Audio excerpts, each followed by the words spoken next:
So this is number 3, the last part. Sorry. But you aren't going to be able to learn anything from me about bipolar or anything until you know what has happened to me.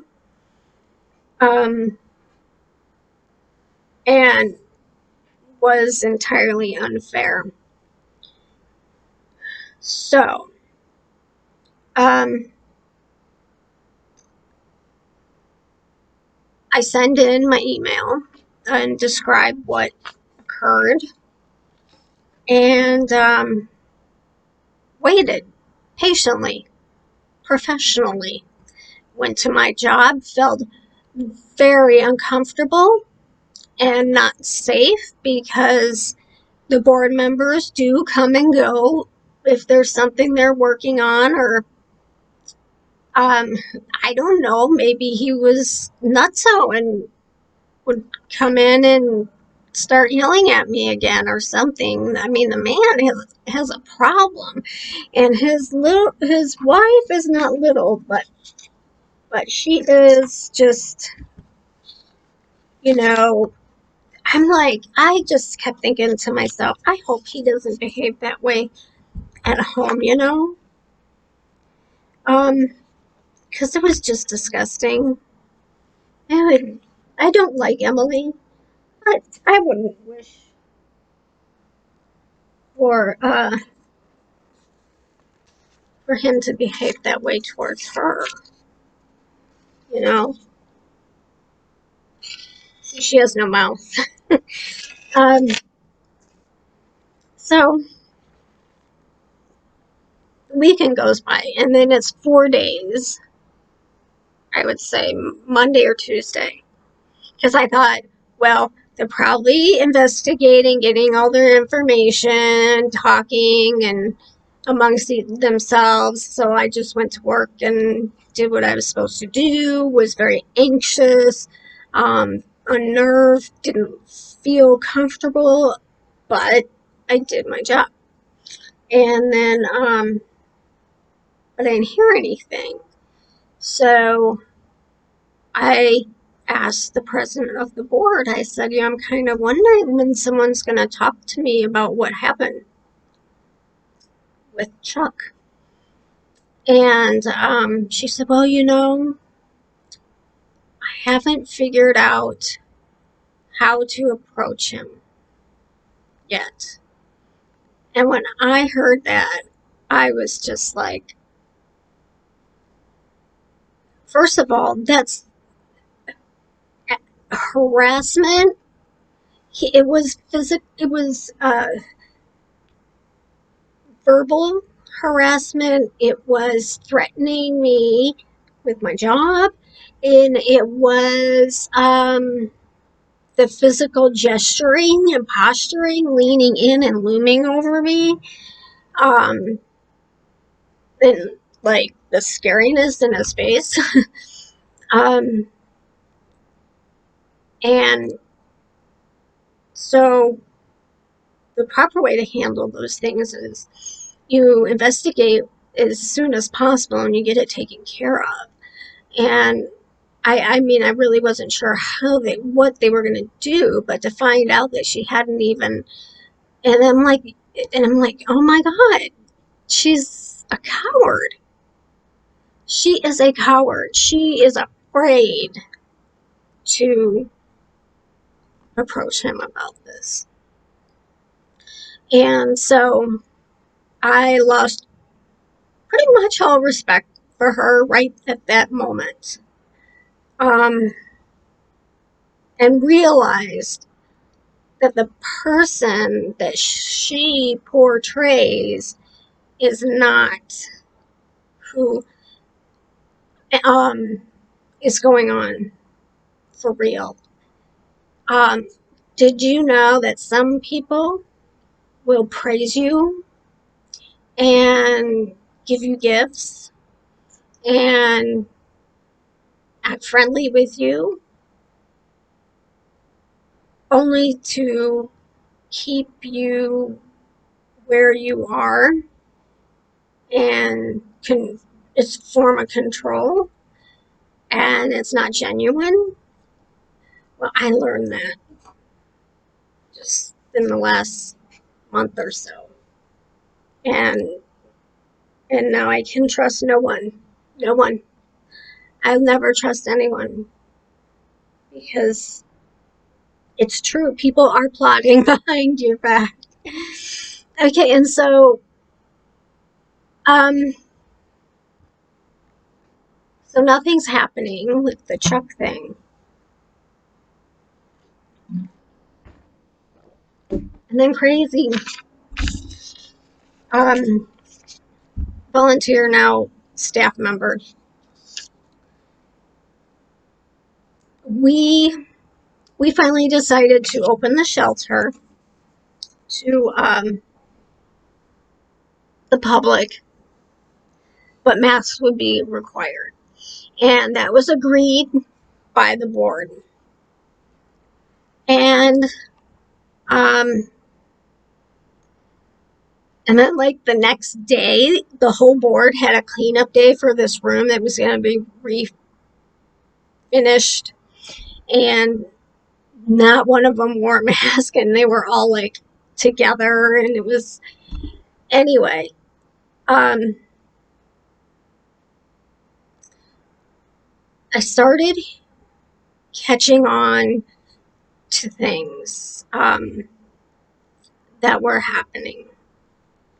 um Tim, an employee, our kennel supervisor, super worker, put in his notice, and he said, um, I gave the date as August 15th, but it might be sooner. It just depends. And I said, depends on what? He's like, just depends on how things go. Um, Another thing was I had a debit card for the shelter, and I had the shelter's name on it and my name on it. And it was due to be renewed, and so the financial dude, he's such a bad liar. This is like when I really caught on. And he said I said, well, I need a new card. And so he went and got a new card, and it had his name and the shelter's name on it. And it didn't give me a PIN number. And so I thought, at first, my naive mind said that he must have just forgot about it. And I went to the bank and said, yeah, I have this card and I need the PIN number. And she looked at me like I was super shady and was like, no, John's going to have to do it, you know. And so I went to him and I said, hey, John, I tried to go and get the PIN number for this card, and they looked at me like I was, up to no good or something. And he said, oh, well, when I got the card, it was this young girl, and she was new, and she didn't know what I wanted, so I just went with it and let her put my name on it. And he's like, well, I'll take care of it. And that is when it really hit me that they are looking to fire me. That they are waiting for a moment. And the moment came when, there were other things. And I'm going, like, Ashley was, like, suddenly really interested in my work. Like, how did I know how often to give kittens vaccinations? And where could she find that information out so she could know? And just other stuff. And so, like, these things are happening, and these people don't know that I know what's going on. And I'm going, you're acting, and there's no reason for you to be acting, but you can go ahead and act because it just makes you look stupid. And so, we open up with masks, and you have to have a mask on if you can't maintain 6 feet. And I come in, and so Crazy Candy is giving a potential volunteer a tour of the shelter, and they're coming out of this enclosure for cats, and it's kind of narrow and stuff. As I came in, it was about my time to come in. I was, oh, hi, how you doing? What you doing? What's up? And, maybe you guys should be wearing masks. And um, she says to the volunteer, oh, yeah, if you're considering volunteering here, that's one thing you'll have to consider is you'll have to wear a mask. And if it were me, I wouldn't do it. And I freaked out. I could not believe she said that to a potential volunteer. Freaked out. And I was so stunned that, anyway, I was like, hey, Candy, when you're done with your tour, can you come find me? Because I have a question I need to ask you. So she comes in and I address her. I'm like, you can't talk negatively about our policies in front of volunteers and customers. It comes off looking really bad. And she said she was not going to wear the mask. She wore it for just a short time, and she already felt dizzy, and she already felt sick and faint and foggy. And I said, there's no way I can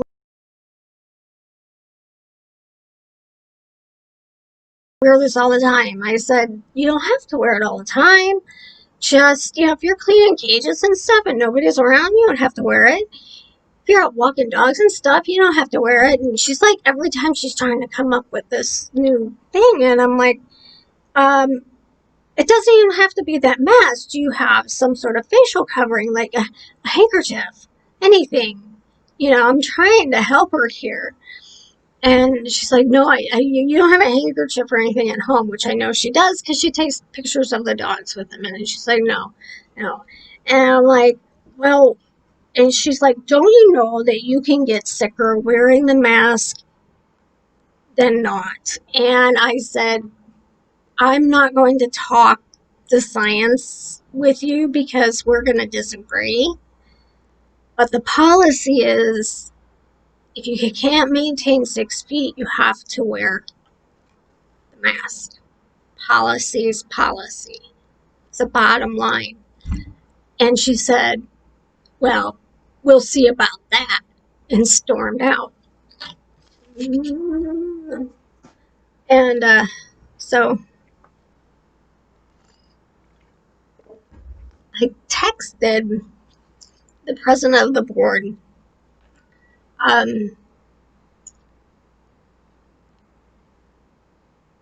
Candy was kind of discouraging a volunteer from volunteering here over wearing masks. And as it happened, I realized it and was like, I sent that text to Crazy Candy instead of fake Terry. So I did the mature adult thing, and I called Candy and I said, Candy, I accidentally sent you in a text that was intended for somebody else, for Terry, because I didn't know what to do, and I texted her because I didn't know what to do in this situation, and I was going to see if we could, if it was a medical condition, can we waiver? But what you're going to get is going to be skewed because you didn't get the other half. And anyway, she wasn't happy. And she came in and gave me her key, and she said, I'll finish my shift. And I don't know, told me I was horrible or something like that. And she left. And then she came, and then she texted me back instead of saying it to me.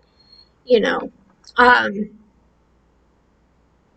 you have no people skills, and I want this shelter to flourish. And some people just aren't meant to work with people. And I think that she got confused because I spoke to her as an employee rather than a volunteer. And I don't think I was out of line.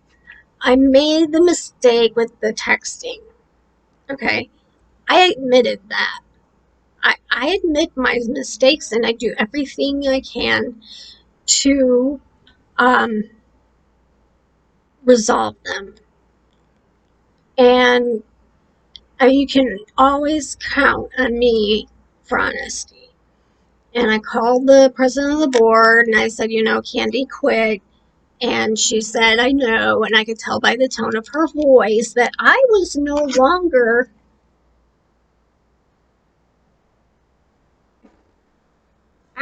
just by her tone of voice, I was no longer an amazing person and someone she admired or honored to consider be a friend. And I tried to tell her, it was only part of a text, and I was actually looking for an out for us both if she were to say she had, a medical condition or something. But anyway, so nobody calls me about that either, and so I know what's going on. I knew as soon as the debit card thing happened, and I started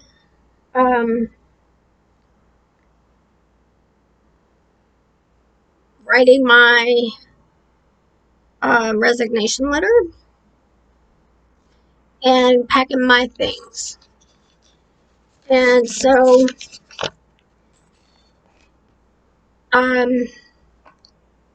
one morning they came in and to the office and said, could you please come in and have a meeting with us,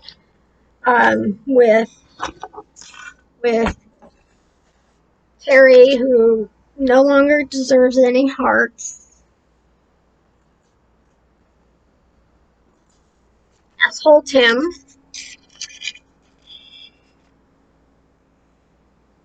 and two-faced Cara. And so I said, oh, I'd be happy to. Just a moment. Let me grab something and I'll be right in. And I got my resignation letter, and I got my mom, because she worked there too, to come in with me. And so he came in and sat down, and Tim says, so is your mom here as moral support? And I'm like, no, she's here as a witness. And so here's my resignation letter. I, Megan, last name, on this day I'm resigning from my position as manager of this animal shelter, effective immediately. That I made a mistake by sending a text to the wrong person that ended in somebody being hurt and quitting, I admit to, and wish I could roll back time, but this incident is not why I'm resigning.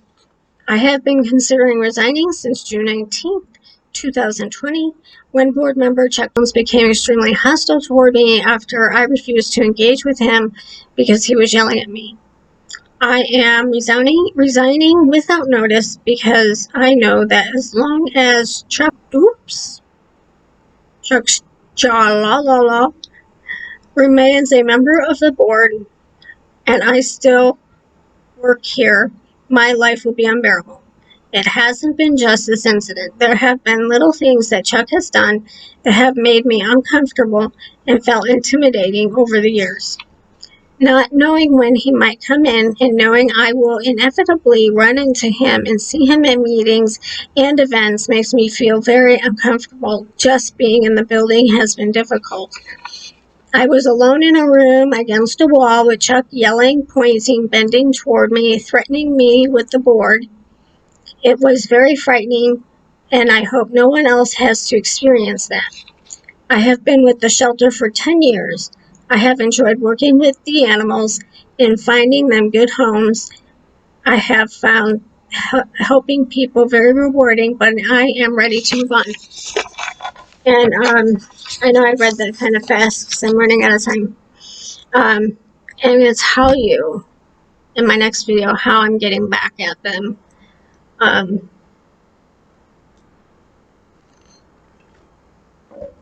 And luckily, I'd already packed, so... Oh, and I said, okay, I said that letter, and then I gave him the letter. I said, okay, now I'm getting up and going into the office to get the keys out of my purse to give to you. I said it twice because they weren't listening the first time. So I got up and I went into the library and I have my purse in my hand. And I'm digging through my purse for my keys. And asshole Tim comes to the door, blocks the doorway, and he says, we're going to need your key to the door in the library. And I said, Tim, isn't that what I just said twice in the other room? I was coming to get it out of my purse, and here's my purse. And he's like, there's no need to talk that way. And my deduction is, see, when I handed my resignation letter, their mouths dropped, and they looked back and forth at each other. They were expecting conflict. They were expecting me to have an outburst. They were expecting me to behave irrationally. They were expecting me to freak out and cause a scene. And I calmly, handed them my resignation and got my stuff. I already had it picked. They were surprised that I had clued in. They weren't good actors on what was about to unfold. So, yeah, I threw everything I could away, had anything to do with it, and when we drive, if we have to drive by, I can't even look. I did tell Terry that she better make sure she takes care of this one dog named Cuddles, who's in a wheelchair, because the staff will leave her in a dirty, nasty diaper, and they won't put her in a wheelchair if I don't work. And she was supposed to go to a rescue, but COVID happened. But now I am on to new things, and so far things are going really well, and it's really also a way I can get a taste of revenge. So I know it's not a nice thing, but it feels good. And with what they have left, they had already said the shelter only had 5 more years, but I knew everything. I had all the connections. I had connections on who could take care of kittens, who could take pregnant cats. I had connections everywhere, and they don't have any of it. So that's kind of fun to think about. Well, I'm going to go because it's midnight, and I really need to somehow start to wind down rather than wind up.